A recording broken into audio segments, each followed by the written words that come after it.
உலகின் மிகச்சிறந்த அறுவை சிகிச்சை நிபுணர் எட்வர்ட் ஸ்டான்லி அவர்களுடைய வாழ்க்கை வரலாறு தான் நம்ம இந்த வீடியோவில் பார்க்க போகிறோம்.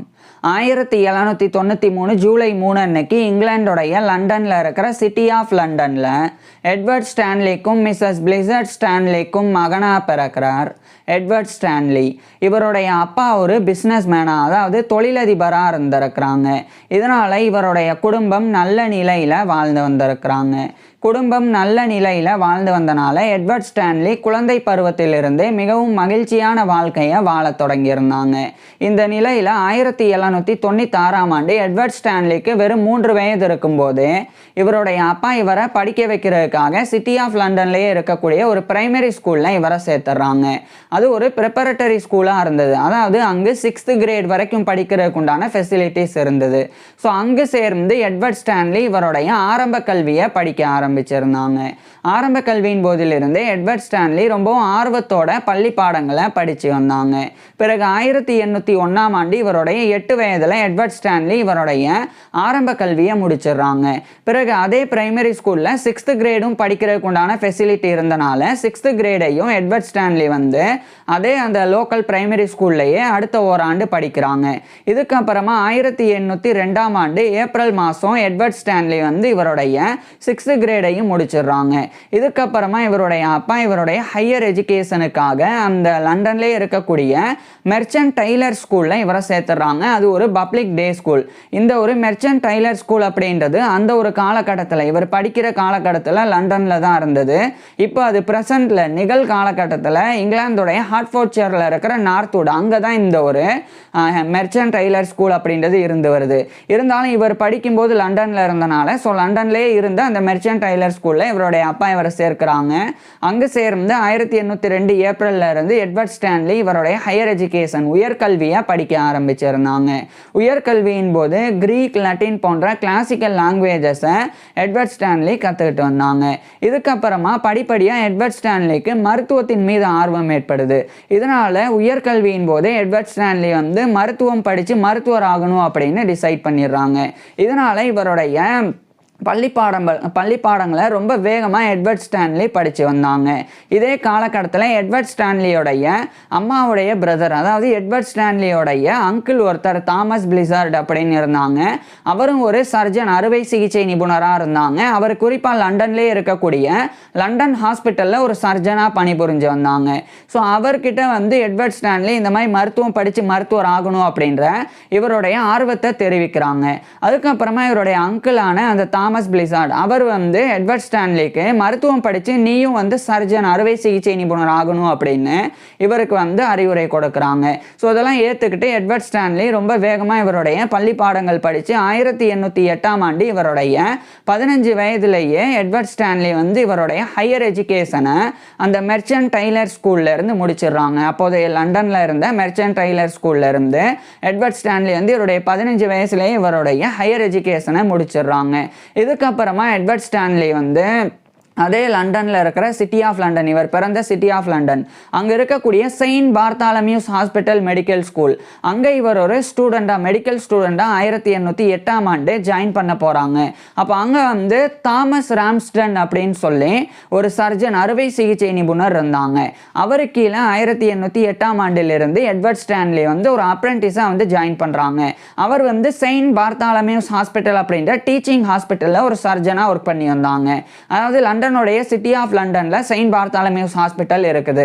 அது ஒரு டீச்சிங் ஹாஸ்பிட்டல். அதாவது அது நோயாளிகளுக்கு சிகிச்சை கொடுக்கக்கூடிய ஒரு நார்மல் ஹாஸ்பிட்டல் மட்டும் கிடையாது. அது மருத்துவ மாணவர்களுக்கு மருத்துவ கல்வியையும் மருத்துவ பயிற்சியையும் கொடுக்கக்கூடிய ஒரு டீச்சிங் ஹாஸ்பிட்டலும் கூட. அதுதான் அந்த செயின்ட் பார்த்தாலமியூஸ் ஹாஸ்பிட்டல் அப்படின்றது. அங்க அந்த தாமஸ் ராம்ஸ்டன் அப்படின்ற அந்த ஒரு அறுவை சிகிச்சை நிபுணர் அங்க ஒர்க் பண்ணி வந்தாங்க. அதே செயின்ட் பார்த்தாலமியூஸ் ஹாஸ்பிட்டலோடைய கேம்பஸ்ல ஒரு மெடிக்கல் ஸ்கூல் இருந்தது. அதுதான் Saint Bartholomew's hospital medical school அப்படின்றது. ஸோ அங்கே தான் எட்வர்ட் ஸ்டான்லி ஜாயின் பண்ணுறாங்க. அப்போ தாமஸ் ராம்ஸ்டனுக்கு கீழே இவர் சர்ஜரி, அறுவை சிகிச்சையில் இவர் அப்ரெண்டிஸாக இருந்து பயிற்சிகளை மேற்கொண்டாங்க. 2 ஆண்டுகளுக்கு அப்புறமா தாமஸ் ராம்ஸ்டன் வந்து 1810ஆம் ஆண்டு உடல்நல குறைபாடுனால சர்ஜன் அப்படின்ற பதவியிலிருந்து விலகுறாங்க.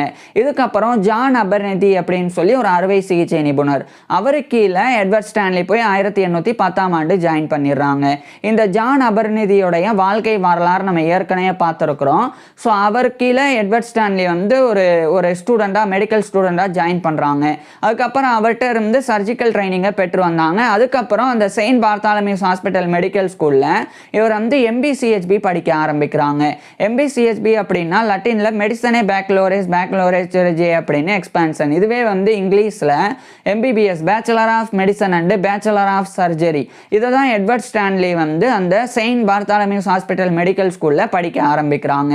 இவருடைய மருத்துவ கல்வியின் போது மருத்துவ பாடத்திட்டங்களா, அதாவது மெடிக்கல் கரிக்குலமாக ஃபிசியாலஜி உடலியல், பெத்தாலஜி நோயியல், கிளினிக்கல் மெடிசன் மருத்துவம், அதுக்கப்புறம் அனாட்டமி உடற்கூறியல், மெட்டீரியா மெடிக்கா மருந்துகளினுடைய பண்புகள் குறித்து படிக்கிறது, சர்ஜரி அறுவை சிகிச்சை, அதுக்கப்புறமா வந்து ஃபார்மகாலஜி மருந்தியல், கெமிஸ்ட்ரி வேதியியல், பயாலஜி உயிரியல், அப்சட்ரிக்ஸ் மகப்பேறு மருத்துவம் பிரசவம் பார்க்கறது, டிசீசஸ் ஆஃப் சில்ட்ரன், அது இன்றைய காலகட்டத்தில் பீடியாட்ரிக்ஸ் குழந்தை மருத்துவம் அப்படின்னு அழைக்கப்படுது. ஸோ டிசீசஸ் ஆஃப் சில்ட்ரன், அதுக்கப்புறம் கைனகாலஜி பெண் நோயியல் அப்படின்னு இது போன்ற எல்லா பாடங்கள் இவர் வந்து படிச்சு வந்தாங்க. இதுக்கப்புறம் எட்வர்ட் ஸ்டான்லி வந்து இந்த எல்லா பாடத்தில் பர்டிகுலராக அனாட்டமி உடற்கூறியல்ல அதிக ஆர்வம் காட்ட தொடங்குறாங்க. அதே மாதிரி சர்ஜரி அறுவை சிகிச்சையிலையும் இவர் வந்து அதிக ஈடுபாடு காட்ட தொடங்கியிருந்தாங்க. ஏன்னா எட்வர்ட் ஸ்டான்லி வந்து மருத்துவம் படிச்சுட்டு ஒரு சர்ஜன் அறுவை சிகிச்சை நிபுணராக தான் ஆகணும் அப்படின்னு இவரும் வந்து விரும்பினாங்க, இவருடைய அங்கிள் மாதிரியே. ஸோ அதனால எட்வர்ட் ஸ்டான்லி வந்து சர்ஜரியில் ஆர்வம் காட்டினாங்க. அதுக்கப்புறம் அனாட்டமிலையும் ஆர்வம் காட்டினாங்க. அனாட்டமி உடற்கூறியல் அப்படின்றது உடல் உறுப்புகள், திசுக்கள், எலும்புகள் அவைகளினுடைய ஸ்ட்ரக்சர் கட்டமைப்பு குறித்து படிக்கிறது தான் அனாட்டமி அப்படின்றது. புரியுற மாதிரி சொல்ல போனால், இப்போ நம்மளுடைய உடலில் இருக்கிற இருதயம், அது நம்மளுடைய உடலில் எங்கே அமைஞ்சிருக்கு, அதனுடைய வடிவம் என்ன, அந்த இருதயத்தில் எத்தனை சேம்பர்ஸ் அறைகள் இருக்குது, அதுக்கப்புறமா அதில் இருக்கக்கூடிய ரத்த நாளங்கள் எப்படி உடல் முழுவதும் வந்து போயிருக்கு, அதே மாதிரி நம்மளுடைய உடல் திசுக்கள் வந்து எவ்வாறு அமைஞ்சிருக்கு, நம்மளுடைய உடல் எலும்புகளினுடைய வடிவம் அது எவ்வாறு கட்டமைக்கப்பட்டிருக்கு அப்படின்னு இது மாதிரி உடல் உறுப்புகள், திசுக்கள், எலும்புகள் அவைகளினுடைய கட்டமைப்பு ஸ்ட்ரக்சர் குறித்து படிக்கிறது தான் அனாட்டமி உடற்கூறியல் அப்படின்றது. ஸோ இந்த பாடத்தில் இவருக்கு ஆர்வம் இருந்தது. பர்டிகுலராக அனாட்டமிலேயே மோர்பிட் அனாட்டமி, அதில் இவர் வந்து அதிக ஆர்வம் காட்டினாங்க. மோர்பிட் அனாட்டமி அப்படின்றது நோயுற்ற உடற்கூறியல். அதாவது இப்போ ஒரு உடல் உறுப்போ எலும்போ அல்லது திசுவோ ஏதாவது ஒரு நோயினால் பாதிக்கப்பட்டால் அதனுடைய ஸ்ட்ரக்சரே வந்து அப்படியே கட்டமைப்பே மாறிடும். ஸோ அப்படி நோயினால் பாதிக்கப்பட்ட உறுப்புகள், திசுக்கள், எலும்புகள் அவைகளினுடைய கட்டமைப்பு குறித்து படிக்கிறது மோர்பிட் அனாட்டமி அப்படின்றது. ஸோ இதில் வந்து நிறைய இவர் வந்து ஆர்வம் காட்டினாங்க மருத்துவ கல்வியின் போதே. அது மட்டும் இல்லாமல் ஜான் அபர்னதிட்ட கேட்டு செயின்ட் பார்த்தாலமியூஸ் ஹாஸ்பிட்டலில் அவருடைய உதவியோடவும் அவருடைய அனுமதியோடவும் ஒரு மியூசியம், ஒரு அருங்காட்சியகத்தை எட்வர்ட் ஸ்டான்லி வந்து நிறுவனாங்க. இதெல்லாம் இவர் வந்து மருத்துவ மாணவராக படிக்கிற காலகட்டத்திலே பண்ணாங்க. அந்த மியூசியத்தில் எட்வர்ட் ஸ்டான்லி வந்து மோர்பிட் அனாட்டமி சார்ந்த நிறைய ஸ்பெசிமன்ஸ் மாதிரிகளை சேகரித்து அதை வந்து காட்சிப்படுத்தினாங்க. அதை ஆராய்ச்சிக்காகவும் பயன்படுத்தி வந்தாங்க. இந்த நிலையில தான் 1814ஆம் ஆண்டு இவருடைய 21 வயதில் எட்வர்ட் ஸ்டான்லி இவருடைய மருத்துவ கல்வியை இந்த MBCHB மெடிசனே பேக்லோரேஸ் சர்ஜரி அப்படின்ற MBBS bachelor of medicine and bachelor of surgery இந்த டிகிரியை செயின்ட் பார்த்தாலமியூஸ் ஹாஸ்பிட்டல் மெடிக்கல் ஸ்கூல்ல இருந்து முடிக்கிறாங்க. இவர் செயின்ட் பார்த்தாலமியூஸ் ஹாஸ்பிட்டல் மெடிக்கல் ஸ்கூல்ல படிச்சிருந்தாலும் இந்த செயின்ட் பார்த்தாலமியூஸ் ஹாஸ்பிட்டலோட மெடிக்கல் ஸ்கூலானது யூனிவர்சிட்டி ஆஃப் லண்டனுக்கு கீழே வருது. ஸோ இதனால யூனிவர்சிட்டி ஆஃப் லண்டன்ட்ட இருந்து, அதாவது யூனிவர்சிட்டி ஆஃப் லண்டன் மூலமா 1814ஆம் ஆண்டு எட்வர்ட் ஸ்டான்லி இவருடைய 21 வயதில் அந்த MBBS டிகிரியை வந்து பெறாங்க. அதுக்கப்புறம் எட்வர்ட் ஸ்டான்லி வந்து அதே 1814ஆம் ஆண்டு இங்கிலாந்துடைய லண்டன்ல இருக்கிற royal college of surgeons of England, இது வந்து இங்கிலாந்து இருக்கிற சர்ஜன்ஸ் அறுவை சிகிச்சை நிபுணர்களுக்கு உண்டான ஒரு ராயல் காலேஜ், அதனுடைய மெம்பராக இவர் வந்து ஆகிறதுக்கு உண்டான ப்ரிப்பேரிசனில் ஈடுபட தொடங்குறாங்க. ஏன்னா Royal college of surgeons of இங்கிலாண்டோடைய மெம்பர்ஷிப்பை பெறணும் அப்படின்னா எக்ஸாமினேஷன்லாம் அட்டன் பண்ணி சர்ஜரியில் ரொம்ப நல்லா படித்தவர் அப்படின்றத நிரூபிக்கணும். ஸோ அதுக்காக இவர் வந்து அந்த எக்ஸாமினேஷனுக்கு எட்வர்ட் ஸ்டான்லி வந்து ப்ரிப்பேர் ஆகி அதை வந்து அட்டன் பண்ணாங்க. பின்னர் அதே 1814ஆம் ஆண்டு Royal college of surgeons of இங்கிலாண்டோடைய ஒரு மெம்பராகவும் இவர் வந்து தேர்ந்தெடுக்கப்பட்டாங்க. So member of the Royal college of Surgeons MRCS அப்படின்ற மெம்பர்ஷிப் மெம்பர்ஷிப்பை 1814ஆம் ஆண்டு எட்வர்ட் ஸ்டான்லி வந்து பெற்றாங்க. இப்போ எட்வர்ட் ஸ்டான்லி வந்து சர்ஜரியில் இவர் வந்து இப்போ மெம்பர்ஷிப் பெற்றாச்சு. அதே மாதிரி எம்பிசிஹெச்பி அந்த எம்பிபிஎஸ்லாம் முடிச்சாச்சு அப்படின்னாலும் எட்வர்ட் ஸ்டான்லி உடனடியாக ஒரு அறுவை சிகிச்சை நிபுணராக நோயாளிகளுக்கு அறுவை சிகிச்சைலாம் பண்ண முடியாது. அதுக்கு முன்னாடி எட்வர்ட் ஸ்டான்லி வந்து ஒரு மருத்துவமனையில் சேர்ந்து அங்கே இருக்கக்கூடிய தேர்ந்த மருத்துவர்கள் நோயாளிகளுக்கு சிகிச்சை கொடுக்கறத பார்த்து பயிற்சி பெறணும். அதுக்கப்புறமா அந்த தேர்ந்த மருத்துவர்களினுடைய மேற்பார்வையின் கீழே எட்வர்ட் ஸ்டான்லியே நோயாளிகளுக்கு சிகிச்சை கொடுக்கணும், குறிப்பாக அறுவை சிகிச்சை பண்ணணும். இதெல்லாம் வந்து இவர் சரியாக பண்ணாதான் எட்வர்ட் ஸ்டான்லி ஒரு அறுவை சிகிச்சை நிபுணராக தகுதி பெற முடியும். இதுக்காக செயின்ட் பார்த்தாலமியூஸ் ஹாஸ்பிட்டல், அதாவது இவர் செயின்ட் பார்த்தாலமியூஸ் ஹாஸ்பிட்டலுடைய மெடிக்கல் ஸ்கூலில் படித்தாங்க. இப்போ செயின்ட் பார்த்தாலமியூஸ் ஹாஸ்பிட்டலில் ஒரு ஹவுஸ் சர்ஜனாக 1814ஆம் ஆண்டு ஜாயின் பண்ணி இவர் வந்து சர்ஜிக்கல் ட்ரைனிங் அறுவை சிகிச்சை பயிற்சியை கூடுதலாக மேற்கொள்ள ஆரம்பிக்கிறாங்க. அடுத்து 1815ஆம் ஆண்டு எட்வர்ட் ஸ்டான்லி வந்து இவருடைய சர்ஜிக்கல் ட்ரைனிங்க்கு உண்டான அந்த ஹவுஸ் சர்ஜன் அப்படின்ற பதவியில் இவருடைய பயிற்சியை முடிக்கிறாங்க. இதே 1815ஆம் ஆண்டு தான் எட்வர்ட் ஸ்டான்லி வந்து on diseases of the bones அப்படின்னு சொல்லி எலும்புகளில் ஏற்படக்கூடிய நோய்கள் குறித்து ஒரு ஒர்க்கை வந்து ஒரு எஸ்ஸே ஒரு கட்டுரையை 1815ஆம் ஆண்டு எட்வர்ட் ஸ்டான்லி வந்து வெளியிட்டாங்க. அது வந்து இந்த எலும்பு மசை வந்து தேய்மானம் அடைகிறது, எலும்பு தேஞ்சு போகிறது, அது விளைவாக வந்து உடையக்கூடிய தன்மை அடைகிறது, குறிப்பாக வந்து கால்சியம் குறைபாடு, இது மாதிரியான விஷயங்கள்னால. ஸோ அதை பற்றிலாம் இவர் வந்து ரிசர்ச் பண்ணியிருந்தாங்க. அதுக்கப்புறம் இந்த ஒரு on diseases of the bones அப்படின்னு இவர் வெளியிட்ட எஸ்ஸேக்காக இவருக்கு ஜாக்சோனியன் பிரைஸ் 1815ஆம் ஆண்டு வழங்கப்பட்டது. ஸோ இவர் வந்து கௌரவிக்கப்பட்டாங்க. அதுக்கப்புறமா 1816ஆம் ஆண்டு ஜனவரி 29 அன்னைக்கு எட்வர்ட் ஸ்டான்லி வந்து செயின்ட் பார்த்தாலமியூஸ் ஹாஸ்பிட்டலோடைய ஒரு அசிஸ்டன்ட் சர்ஜன், ஒரு உதவி அறுவை சிகிச்சை நிபுணராக நியமிக்கப்படுறாங்க. அப்போது எட்வர்ட் ஸ்டான்லிக்கு வந்து 22 வயது இருந்தது. ஏன்னா எட்வர்ட் ஸ்டான்லி வந்து ஜூலையில் பிறந்திருந்தாங்க. 1816ஆம் ஆண்டு ஜனவரி மாதம் இவருக்கு வந்து 22 வயது தான். ஜூலை வந்தால் தான் 23. ஸோ இவரோட 22 வயதுலேயே எட்வர்ட் ஸ்டான்லி வந்து ஒரு அசிஸ்டன்ட் சர்ஜன் உதவி அறுவை சிகிச்சை நிபுணராக செயின்ட் பார்த்தாலமியூஸ் ஹாஸ்பிட்டலில் ஒர்க் பண்ண ஆரம்பிக்கிறாங்க. இதே காலகட்டத்தில் இவர் படித்த Saint Bartholomew's hospital medical school, அங்கே இவர் ஒரு டெமான்ஸ்ட்ரேட்டர் ஆஃப் அனாட்டமியாக பணிபுரிய ஆரம்பிக்கிறாங்க. அதாவது அனாட்டமி உடற்கூறியல் பாடத்தை மருத்துவ மாணவர்களுக்கு நேரடியாக டெமான்ஸ்ட்ரேட் பண்ணி காமிக்கக்கூடிய டெமான்ஸ்ட்ரேட்டர் பதவியில் எட்வர்ட் ஸ்டான்லி வந்து ஒர்க் பண்ண ஆரம்பிக்கிறாங்க. அதாவது இப்போ டெமான்ஸ்ட்ரேட்டர் அப்படின்ற பதவி என்னன்னா, நேரடியாக வெறும் தியரிட்டிக்கலாக கற்பிக்காமல் மனித உடல்கள், இறந்த சடலங்கள், அதே மாதிரி விலங்குகளினுடைய உடல் சடலங்கள், ஸோ அதெல்லாம் பயன்படுத்தி அதை வந்து டைசெக்ட் பண்ணி அதனுடைய உடல் உறுப்புகள், திசுக்கள், எலும்புகளினுடைய கட்டமைப்பு ஸ்ட்ரக்சர் குறித்து கற்பிக்கக்கூடிய அந்த டெமான்ஸ்ட்ரேட் பண்ணி கற்பிக்கக்கூடிய பதவி தான் டெமான்ஸ்ட்ரேட்டர் ஆஃப் அனாட்டமி அப்படின்ற பதவி. ஸோ அந்த பதவியில் அந்த 1816ஆம் ஆண்டிலிருந்து எட்வர்ட் ஸ்டான்லி வந்து ஒர்க் பண்ணாங்க. அதுக்கப்புறமா எட்வர்ட் ஸ்டான்லி வந்து நடைமுறை உடற்கூறியலில் ஒரு ஒர்க்கை வந்து எழுதினாங்க. அதை 1818ஆம் ஆண்டு a manual of practical anatomy அப்படின்ற டைட்டிலில் அந்த ஒரு புக்கை இவர் வந்து பப்ளைஸ் பண்ணாங்க. அதுக்கப்புறம் அது வந்து ரொம்ப ஃபேமஸான ஒரு புக்காக வந்து மாற ஆரம்பிக்குது. இதுக்கிடையில் எட்வர்ட் ஸ்டான்லி வந்து ஒரு பெண்ணை வந்து திருமணம் பண்ணிக்கிறாங்க. எட்வர்ட் ஸ்டான்லி இவருடைய மனைவியினுடைய பேரை வந்து வெளிப்படுத்தலை. அப்படி இருந்தபோதும் அவங்க வந்து மிஸ்ஸஸ் ஸ்டான்லி அல்லது லேடி ஸ்டான்லி அப்படின்னு அழைக்கப்படுவாங்க. ஸோ எட்வர்ட் ஸ்டான்லி வந்து ஒரு பெண்ணை திருமணம் பண்ணிக்கிறாங்க. திருமணத்துக்கு அப்புறமா எட்வர்ட் ஸ்டான்லிக்கும் இவருடைய மனைவியான மிஸ்ஸஸ் ஸ்டான்லிக்கும் ரெய்னி ஸ்டான்லி அப்படின்னு ஒரு ஆண் குழந்தை உட்பட இன்னும் நிறைய பெண் குழந்தைகள் அப்படின்னு நிறைய குழந்தைகள் பிறந்தது. அதனுடைய எண்ணிக்கையும் வந்து எட்வர்ட் ஸ்டான்லி வந்து குறிப்பிடலை. ஸோ எட்வர்ட் ஸ்டான்லிக்கும் இவருடைய மனைவியான மிஸ்ஸஸ் ஸ்டான்லிக்கும் ரெய்னி ஸ்டான்லி அப்படின்னு ஒரு ஆண் குழந்தை, அதுக்கப்புறம் நிறைய பெண் குழந்தைகள் அப்படின்னு நிறைய குழந்தைகள் பிறந்தது. இது எட்வர்ட் ஸ்டான்லியோடைய பர்சனல் லைஃப், தனிப்பட்ட வாழ்க்கையாக இருந்தது. இது ஒரு பக்கம் இருக்கு. 1820கள் காலகட்டத்தில் a manual of practical anatomy அப்படின்னு இவர் எழுதி வெளியிட்ட அந்த ஒரு புத்தகமானது ரொம்பவே வந்து பிரபலமாகுது. இதனால அதனுடைய செகண்ட் எடிஷன், 2வது பதிப்பு 1822ஆம் ஆண்டு எட்வர்ட் ஸ்டான்லி எழுதி வெளியிட்டுறாங்க. அதுக்கப்புறமா எட்வர்ட் ஸ்டான்லி வந்து இந்த லெத்தாட்டமியில் ஆர்வம் காட்ட தொடங்குறாங்க.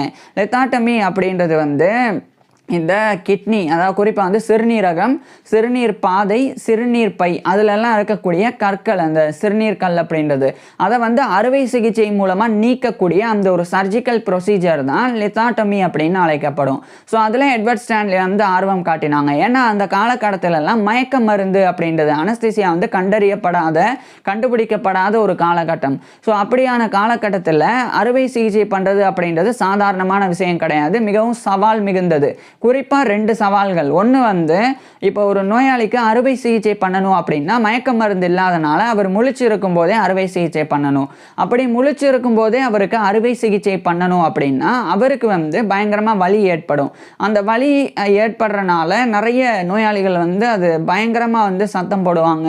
அவங்கள வந்து சமாளிக்கிறதே பெரிய விஷயமா இருக்கும். இது ஒன்று. ரெண்டாவது, அவங்க பயப்பட்டு அதை சத்தம் போடுறனால அவங்களுடைய உடல்ல இருந்து ரத்தம் வேகமாக வெளியேற ஆரம்பிக்கும். அப்போ அந்த ரத்தம் வேகமாக வெளியேறதுக்குள்ள அறுவை சிகிச்சையை வந்து பண்ணி முடிச்சிடணும். ஏன்னா ரத்தத்தை வந்து ப்ளீடிங்கை வந்து ஸ்டாப் பண்ணுறதுக்கு உண்டான அந்த சர்ஜிக்கல் ப்ரொசீஜர்ஸும் அந்த காலகட்டத்தில் பெருசாக வந்து இல்லை. ஸோ இதனால் இந்த 2 சவால்கள் இருக்குது. ரத்தம் அதிகமாக வெளியே போயிடுச்சு அப்படின்னாலே நோயாளிகள் வந்து இறந்து போயிடுவாங்க. ஸோ இதெல்லாம் சமாளித்து சரியான முறையில் அறுவை சிகிச்சை பண்ணணும். அப்போ சிறுநீர் பாதை, அதே மாதிரி சிறுநீரகம், அதுக்கப்புறம் வந்து சிறுநீர் பை இதிலெல்லாம் இருக்கக்கூடிய கற்களை வந்து அறுவை சிகிச்சை மூலமாக நீக்கிறது அப்படின்றது அவ்வளோ சுலபம் கிடையாது. ஸோ அந்த அறுவை சிகிச்சையில் தான் எட்வர்ட் ஸ்டான்லி வந்து நிறைய ரிசர்ச் பண்ணி அதில் வந்து நிறைய நுட்பங்களை வந்து மேம்படுத்த தொடங்கியிருந்தாங்க. இந்த நிலையில் a manual of practical anatomy அதனுடைய 3rd எடிஷன் 3வது பதிப்பை 1826ஆம் ஆண்டு எட்வர்ட் ஸ்டான்லி வெளியிட்டாங்க. அதுக்கப்புறம் அதே 1876ஆம் ஆண்டு இந்த ஜான் அபர்நெதி, அவர் கீழே தான் இவர் வந்து ஒரு மெடிக்கல் ஸ்டூடெண்டாக இருந்து படித்தாங்க. அந்த ஜான் அபர்நெதி வந்து அவர் வந்து ரிசைன் பண்ணி செயின்ட் பார்த்தாலமியூஸ் ஹாஸ்பிட்டல் மெடிக்கல் ஸ்கூல்ல இருந்து விலகுறாங்க. அவர் விலகினதுக்கு அப்புறம் அவருடைய பதவி வந்து lecturer on anatomy and physiology, அதாவது உடற்கூறியல் மற்றும் உடலியல், இந்த 2 பாடங்களை மருத்துவ மாணவர்களுக்கு விரிவுரையாக கற்பிக்கக்கூடிய ஒரு விரிவுரையாளர் அப்படின்ற பதவி அவருடையது. ஸோ அந்த பதவியில் 1826ஆம் ஆண்டு எட்வர்ட் ஸ்டான்லி வந்து நியமிக்கப்படுறாங்க. ஸோ ஏற்கனவே எட்வர்ட் ஸ்டான்லி வந்து ஒரு டெமான்ஸ்ட்ரேட்டர் ஆஃப் அனாட்டமி அப்படின்ற பதவியில் இருந்தாங்க செயின்ட் பார்த்தாலமியூஸ் ஹாஸ்பிட்டல் மெடிக்கல் ஸ்கூலில். ஸோ இப்போ அந்த பதவியிலிருந்து டெமான்ஸ்ட்ரேட்டர் ஆஃப் அனாட்டமி அப்படின்ற பதவியிலிருந்து lecturer on anatomy and physiology அந்த பதவிக்கு இவர் வந்து பதவி உயர்வை பெறாங்க. அனாட்டமி அப்படின்றத ஏற்கனவே பார்த்துட்டோம் என்ன அப்படின்னு சொல்லி. இப்போ பிசியாலஜி உடலியல் அப்படின்றது என்னன்னா உடல் உறுப்புகளினுடைய ஃபங்க்ஷன் செயல்பாடுகள் குறித்து படிக்கிறது தான் பிசியாலஜி அப்படின்றது. உதாரணத்துக்கு நம்மளுடைய இருதயம் எப்படி துடிக்குது, நம்மளுடைய உடல்ல எப்படி பிளட் சர்க்குலேட் ஆகுது, இது மாதிரி உடல் செயல்பாடுகள் குறித்து ஃபங்க்ஷன்ஸ் குறித்து படிக்கிறது பிசியாலஜி உடலியல் அப்படின்றது. ஸோ உடற்கூறியல் உடலியல் இந்த 2 பாடங்களை மருத்துவ மாணவர்களுக்கு விரிவுரை கொடுத்து கற்பிக்கக்கூடிய ஒரு லெக்சரர் விரிவுரையாளராக 1826ஆம் ஆண்டிலிருந்து எட்வர்ட் ஸ்டான்லி வந்து செயின்ட் பார்த்தாலமியூஸ் ஹாஸ்பிட்டல் மெடிக்கல் ஸ்கூலில் ஒர்க் பண்ண ஆரம்பிக்கிறாங்க. இதே காலகட்டத்தில் செயின்ட் பார்த்தாலமியூஸ் ஹாஸ்பிட்டலில் ஒரு அசிஸ்டன்ட் சர்ஜனாகவும் ஒர்க் பண்ணாங்க. இதுக்கப்புறமா an account of the mode of performing the lateral operations of lithotomy அப்படின்ற டைட்டிலில் ஒரு ஒர்க்கு. இது 1829ஆம் ஆண்டு எட்வர்ட் ஸ்டான்லி வந்து எழுதி வெளியிட்டாங்க. அதுக்கு அடுத்த ஆண்டு 1830ஆம் ஆண்டு இவருடைய 37 வயதில் இங்கிலாண்டோடைய லண்டனில் இருக்கிற ராயல் சொசைட்டி ஆஃப் லண்டன் அதனுடைய ஒரு ஃபெல்லோவாக இவர் வந்து தேர்ந்தெடுக்கப்படுறாங்க. So fellow of the Royal Society FRS அப்படின்ற இந்த ஒரு பட்டத்தை கௌரவத்தை 1830ஆம் ஆண்டு எட்வர்ட் ஸ்டான்லி வந்து பெறாங்க. அங்கிருந்து 2 ஆண்டுகளுக்கு அப்புறமா இவர் ஏற்கனவே மெம்பராக தேர்ந்தெடுக்கப்பட்ட Royal college of surgeons of England அதனுடைய லைஃப் டைம் மெம்பர் ஆஃப் கவுன்சிலாக 1832ஆம் ஆண்டு எட்வர்ட் ஸ்டான்லி வந்து நியமிக்கப்படுறாங்க. ஸோ ஒரு கவுன்சிலராக Royal college of surgeons of இங்கிலாந்தில் 1832ஆம் ஆண்டிலிருந்து எட்வர்ட் ஸ்டான்லி ஒர்க் பண்ண ஆரம்பிக்கிறாங்க. அங்கிருந்து சில ஆண்டுகளுக்கு பிறகு 1835ஆம் ஆண்டு அதே Royal college of surgeons of இங்கிலாண்டோடைய ஒரு பேராசிரியராக இவர் வந்து நியமிக்கப்படுறாங்க. அதுவும் குறிப்பாக எட்வர்ட் ஸ்டான்லி வந்து Arris and Gale professor of human anatomy and physiology அந்த பதவியில் 1835ஆம் ஆண்டு எட்வர்ட் ஸ்டான்லி வந்து Royal college of surgeons of இங்கிலாண்டில் நியமிக்கப்பட்டாங்க. அப்படின்னா என்னென்னா இப்போ ஹாரிஸ் அண்ட் கேல் அப்படின்றது 2 நபர்களை குறிக்கும். அந்த 2 நபர்களை கௌரவப்படுத்துறதுக்காக அவங்களுடைய பேரில் ஒரு பேராசிரியர் பதவி உருவாக்கப்பட்டிருந்தது. அது வந்து மனித உடற்கூறியல் மற்றும் உடலியல் அதை வந்து மருத்துவ மாணவர்களுக்கு கற்பிக்கிறதுக்கு உண்டான பேராசிரியர் பதவி. அந்த பதவியில் தான் Arris and Gale professor of human anatomy and physiology அந்த ஒரு பேராசிரியராக 1835ஆம் ஆண்டு எட்வர்ட் ஸ்டான்லி வந்து நியமிக்கப்படுறாங்க. ஸோ மனித உடற்கூறியல் மற்றும் உடலியல் பேராசிரியராக 1835ஆம் ஆண்டிலிருந்து எட்வர்ட் ஸ்டான்லி வந்து ஒர்க் பண்ண ஆரம்பிக்கிறாங்க. இதுக்கப்புறமா எட்வர்ட் ஸ்டான்லிக்கு இன்னும் நிறைய கௌரவங்கள் கிடைச்சது, நிறைய பதவி உயர்வுகள் கிடைச்சது. அதில் குறிப்பாக 1838ஆம் ஆண்டு செயின்ட் பார்த்தாலமியூஸ் ஹாஸ்பிட்டலுடைய ஒரு அசிஸ்டன்ட் சர்ஜன், உதவி அறுவை சிகிச்சை நிபுணர், அந்த பதவியிலிருந்து எட்வர்ட் ஸ்டான்லி வந்து ஒரு முழு அறுவை சிகிச்சை நிபுணராக ஃபுல் சர்ஜனாக பதவி உயர்வை பெற்றுறாங்க. ஸோ 1838ஆம் ஆண்டிலிருந்து அவருடைய 45 வயதிலிருந்து எட்வர்ட் ஸ்டான்லி வந்து ஒரு அறுவை சிகிச்சை நிபுணராக அந்த செயின்ட் பார்த்தாலமியூஸ் ஹாஸ்பிட்டலில் ஒர்க் பண்ண ஆரம்பிக்கிறாங்க. அதுக்கு அடுத்த ஆண்டு 1839ஆம் ஆண்டு Royal college of surgeons of England அதனுடைய ஒரு ஹண்டேரியன் ஒரேட்டராக இவர் வந்து நியமிக்கப்படுறாங்க. ஹண்டேரியன் ஒரேட்டர் அப்படின்றது என்னன்னா, ஜான் ஹண்டர் அப்படின்னு சொல்லி ஒரு அறுவை சிகிச்சை நிபுணர். அவர் இறந்த பிறகு அவரை கௌரவப்படுத்துறதுக்காக Royal college of surgeons of இங்கிலாந்தில் அவருடைய ஜான் ஹண்டருடைய பேரில் ஹண்டேரியன் ஒரேசன் அப்படின்னு சொல்லி ஒரு சொற்பொழிவு ஒன்று வந்து நிறுவப்பட்டது. அது வந்து ஒரு மெடிக்கல் லெக்சர் மாதிரி, மருத்துவ விரிவுரை. அது வருடம் வந்து வழங்கப்படும், ஒவ்வொரு வருடம் வந்து வழங்கப்படும். அந்த ஒரு ஹண்டேரியன் ஒரேசன் வழங்குறதுக்கு தலை சிறந்த அறுவை சிகிச்சை நிபுணர்களில் ஒருத்தர் வந்து ராயல் காலேஜ் ஆஃப் சர்ஜன்ஸ் மூலமாக ஒவ்வொரு ஆண்டும் தேர்ந்தெடுக்கப்படுவாங்க. அது மாதிரி 1839ஆம் ஆண்டு எட்வர்ட் ஸ்டான்லி தான் ஒரு ஹண்டேரியன் ஒரேட்டராக, அந்த ஹண்டேரியன் ஒரேசன் வழங்கக்கூடிய ஒரு ஹண்டேரியன் ஒரேட்டராக Royal college of surgeons of England மூலமாக இவர் வந்து தேர்ந்தெடுக்கப்பட்டாங்க. ஸோ 1839ஆம் ஆண்டு எட்வர்ட் ஸ்டான்லி வந்து ஏற்கனவே இவர் வந்து 1829ஆம் ஆண்டு எழுதி வெளியிட்ட an account of the mode of performing the lateral operation of lithotomy அதை தான் அப்படியே இவர் வந்து அந்த ஒரு ஹண்டேரியன் ஒரேசனாக 1839ஆம் ஆண்டு எட்வர்ட் ஸ்டான்லி வந்து கொடுத்தாங்க. அதுக்கப்புறம் 1840களுக்கு பிறகு எட்வர்ட் ஸ்டான்லி வந்து ஒரு அறுவை சிகிச்சை நிபுணராக ரொம்ப ஃபேமஸ் ஆகுறாங்க. ஏன்னா இவர் பண்ணக்கூடிய அறுவை சிகிச்சைகள் எல்லாம் எல்லாமே வந்து சக்ஸஸ் ஆக ஆரம்பிக்குது. அது மட்டும் இல்லாமல் தலை சிறந்த அறுவை சிகிச்சை நிபுணராக எட்வர்ட் ஸ்டான்லி வந்து இதன் மூலமாக மாற ஆரம்பிக்கிறாங்க. இதனால 1843ஆம் ஆண்டு லண்டன்லேயே இருக்கக்கூடிய ராயல் மெடிக்கோ அண்ட் சிர்ஜிக்கல் சொசைட்டி அதனுடைய ஒரு பிரசிடெண்டாக 1843ஆம் ஆண்டு எட்வர்ட் ஸ்டான்லி வந்து நியமிக்கப்படுறாங்க. ஸோ அது ஒரு பெரிய கௌரவமாக இருந்தது. அதுக்கப்புறமா அந்த Royal college of surgeons of England அதனுடைய ஒரு ஃபெல்லோவாகவும் 1843 டிசம்பர் 11 அன்னைக்கு எட்வர்ட் ஸ்டான்லி வந்து இவருடைய 50 வயதில் நியமிக்கப்படுறாங்க. ஸோ எட்வர்ட் ஸ்டான்லி வந்து ஏற்கனவே மெம்பராக தேர்ந்தெடுக்கப்பட்டாங்க 1814ஆம் ஆண்டு. இப்போ 1843 டிசம்பர் 11 அன்னைக்கு Royal college of surgeons of இங்கிலாந்துடைய ஒரு ஃபெல்லோவாக தேர்ந்தெடுக்கப்படுறாங்க. So fellow of the Royal college of Surgeons FRCS அப்படின்ற இந்த ஒரு பட்டத்தை கௌரவத்தை 1843ஆம் ஆண்டு எட்வர்ட் ஸ்டான்லி பெறாங்க. அதுக்கப்புறம் அதுக்கு அடுத்த ஆண்டு 1844ஆம் ஆண்டு Royal college of surgeons of இங்கிலாந்துடைய கோட் ஆஃப் எக்ஸாமினர்ஸில் ஒரு மெம்பராக இவர் வந்து நியமிக்கப்படுறாங்க. ஸோ ஒரு எக்ஸாமினராக இவர் வந்து 1844ஆம் ஆண்டு அந்த Royal college of surgeons of இங்கிலாந்தில் எட்வர்ட் ஸ்டான்லி வந்து நியமிக்கப்படுறாங்க. அதுக்கப்புறம் 2 ஆண்டுகளுக்கு பிறகு அந்த Royal college of surgeons of இங்கிலாந்துடைய வைஸ் பிரசிடெண்டாக 1846ஆம் ஆண்டு எட்வர்ட் ஸ்டான்லி நியமிக்கப்படுறாங்க. அதுக்கப்புறம் 1847ஆம் ஆண்டும் 2வது முறை அதே Royal college of surgeons of இங்கிலாந்துடைய வைஸ் பிரசிடெண்டாக எட்வர்ட் ஸ்டான்லி நியமிக்கப்பட்டாங்க. அதுக்கப்புறம் 1848ஆம் ஆண்டு தான் Royal college of surgeons of இங்கிலாந்துடைய வைஸ் பிரசிடென்ட்ல இருந்து ஒரு பிரசிடெண்டாகவே நியமிக்கப்பட்டுறாங்க. இதுக்கப்புறம் அந்த 1848ஆம் ஆண்டு தான் lecturer on anatomy and physiology அந்த பதவியிலிருந்து செயின்ட் பார்த்தாலமியூஸ் ஹாஸ்பிட்டல் மெடிக்கல் ஸ்கூல்ல இருந்து இவர் வந்து விலகுறாங்க, ரிசைன் பண்ணி அவருடைய 55 வயதில். அதுக்கப்புறம் வந்து ஃப்ரெடரிக் கார்பெண்டர் ஸ்கீ அப்படின்னு சொல்லி ஒரு அறுவை சிகிச்சை நிபுணர் அவர் வந்து அந்த ஒரு பதவியை வந்து ஏற்றுக்கிறாங்க. இதுக்கப்புறமா எட்வர்ட் ஸ்டான்லி வந்து 2 முக்கியமான புத்தகங்கள் வெளியிட்டாங்க. ரெண்டுமே வந்து இந்த எலும்புகளில் ஏற்படக்கூடிய காயங்கள், நோய்கள் அவைகள் குறித்து தான் இருந்தது. குறிப்பாக 1849ஆம் ஆண்டு illustrations of the effects of disease and injury of the bones அப்படின்னு சொல்லி ஒரு புக்கு. இது 1849 எட்வர்ட் ஸ்டான்லி வந்து வெளியிட்டாங்க. இது ரொம்ப வந்து ஃபேமஸான ஒரு புக்காக வந்து மாறுது. அதுக்கப்புறமா treatise on diseases of the bones அப்படின்னு சொல்லி இன்னொரு புக்கை எட்வர்ட் ஸ்டான்லி 1849ஆம் ஆண்டே வெளியிடுறாங்க. இதே புக்கை வந்து யுனைடெட் ஸ்டேட்ஸோடைய பென்சில்வேனியாவில் இருக்கிற ஃபிலடெல்ஃபியா அங்குமே a treatise on diseases of the bones இந்த புக்கை வந்து மறுபதிப்பு செஞ்சு வெளியிட்டாங்க. ஸோ ஏற்கனவே இவர் வந்து இங்கிலாந்தில் இருக்கிற லண்டனில் இதை வெளியிட்டாங்க. அதுக்கப்புறம் யுனைடெட் ஸ்டேட்ஸோடைய பென்சில்வேனியாவில் இருக்கிற ஃபிலடெல்ஃபியாவில் எட்வர்ட் ஸ்டான்லி இதை வெளியிட்டாங்க.